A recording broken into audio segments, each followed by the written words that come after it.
ano mo kami kay tatay sa family mo. May nalala.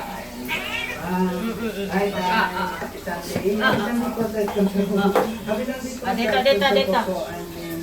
Sa lahat po, happy Sunday po sa lahat. And happy Sunday po sa mga pamilya ko po dyan. And then, lala po kay tatay. So, Dito na. Ito kayo mag-aaral sa akin. So, okay lang naman po ako. Kasi palagi niya pinupumusta yung yung sakit. Kaya na. Parang nga ganito yung sakit ka lang. Sabi ko po, okay lang naman po ako tayo. Wala na.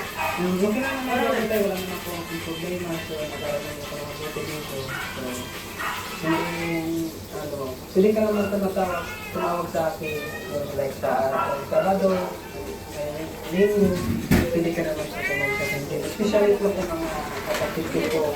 Mag-aral po kayo ng mabuti. Tapos, alam niyo sarili niyo. Hindi lang kay tatay kasi nag-isa na po siya.